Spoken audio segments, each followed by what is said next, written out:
बिहार में विधानसभा चुनाव से पहले कराए गए मतदाता सूची के विशेष गहन पुनरीक्षण को लेकर सियासत तेज हो चुकी है। एसआईआर के विरोध में कांग्रेस और राजद की ओर से वोटर अधिकार यात्रा निकाली जा रही है। वोटर अधिकार यात्रा शनिवार को सिवान के बबुनिया मोड़ पर पहुंची, जहां लोकसभा के नेता प्रतिपक्ष राहुल गांधी और बिहार विधानसभा के नेता प्रतिपक्ष तेजस्वी यादव ने संयुक्त रूप से केंद्र और राज्य सरकार पर हमला बोला। राहुल गांधी ने जनता को संबोधित करते हुए कहा कि बिहार में किसी भी कीमत पर वोट चोरी नहीं होने देंगे।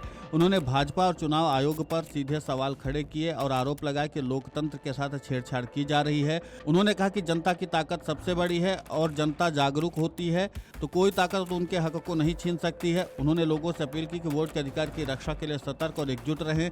राहुल गांधी ने कहा कि ये भाजपा वाले इसलिए उछल कूद कर हैं क्योंकि हमने उनकी चोरी पकड़ी है। अभी हमने महादेवपुरा की चोरी दिखाई है। आने वाले समय में हरियाणा, महाराष्ट्र, कर्नाटक आदि में भाजपा और नरेंद्र मोदी की चोरी दिखाने वाले हैं। अब हिंदुस्तान ये समझेगा और फिर हिंदुस्तान नरेंद्र मोदी को अपने मन की बात बताएगा। इस पूरे मामले को लेकर के राहुल गांधी ने और क्या कुछ कहा है, आप खुद सुनिए उन्हीं की जुबानी में। अभी बीजेपी वाले बहुत ऊपर नीचे झंप मार रहे हैं, क्योंकि झंप मार रहे हैं ऐसे ऊपर नीचे, क्योंकि हमने इनकी चोरी पकड़ ली है। और अभी हमने अच्छी तरह सुनो, प्रेस वाले अच्छी तरह सुनो, अभी हमने महादेवपुरा की चोरी दिखाई है। सही, आने वाले समय में आप देखना कहां की चोरी हम इस देश को दिखाने वाले हैं। हरियाणा, महाराष्ट्र, कर्नाटक, इन सब जगह हम बीजेपी की चोरी, नरेंद्र मोदी की चोरी आपको दिखाने जा रहे हैं। इसलिए बीजेपी के सारे नेता ऊपर नीचे जंप कर रहे हैं। मैं आपको बता रहा हूं, अब इनको हिंदुस्तान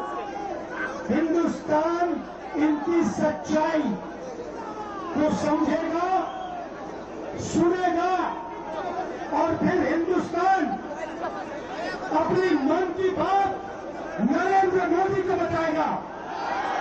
इस दौरान तेजस्वी यादव ने बिहार सरकार को नकलची करार देते हुए निशाना साधा। उन्होंने कहा कि बिहार की मौजूदा सरकार जनता से किए गए वादों की नकल तो करती है, लेकिन उन्हें जमीन पर लागू करने में पूरी तरह से विफल रही है। उन्होंने आरोप लगाया कि सरकार ने युवाओं से रोजगार देने का वादा किया था, लेकिन आज भी युवा बेरोजगारी की मार झेल रहे हैं।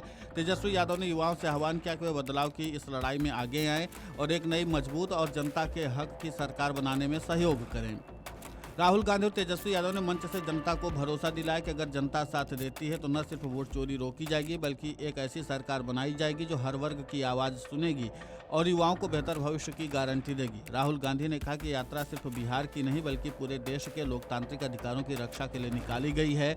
उन्होंने आरोप लगाया कि केंद्र सरकार लोकतांत्रिक संस्थाओं को कमजोर कर रही है और जनता के हक छीने जा रहे हैं। तेजस्वी यादव ने भी सभा को संबोधित करते हुए कहा कि बिहार बदलाव चाहता है और जनता अब अन्याय और बेरोजगारी से मुक्ति चाहती है। वोटर अधिकार यात्रा के तहत महागठबंधन लगातार अलग अलग जिलों में कार्यक्रम कर रहा है। सिवान में इस रोड शो को यात्रा का अब तक का सबसे बड़ा प्रदर्शन माना जा रहा है। भीड़ और जन समर्थन इसे आगामी लोकसभा चुनाव से पहले विपक्ष के लिए ऊर्जा का स्रोत बना दिया है। अब देखना महत्वपूर्ण होगा कि जिस तरीके से विपक्षी दलों की ओर से लगातार एसआईआर के मुद्दे और खासकर वोट चोरी के मुद्दे पर चुनाव आयोग और भाजपा पर निशाना साधा जा रहा है, उस पर अब आगे और क्या कुछ प्रतिक्रिया चुनाव आयोग या फिर भाजपा की ओर से दी जाती है। लेकिन एक बार फिर से राहुल गांधी ने चुनाव आयोग को ललकारा है। अब देखना महत्वपूर्ण होगा कि चुनाव आयोग की तरफ से इस मामले पर क्या कुछ जवाब दिया जाता है। Video desk amarujala.com। अगर आप ये वीडियो YouTube पर देख रहे हैं तो हमारे चैनल को सब्सक्राइब कर बेल आइकन दबाएं और Facebook पर देख रहे हैं तो हमारे पेज को लाइक करें।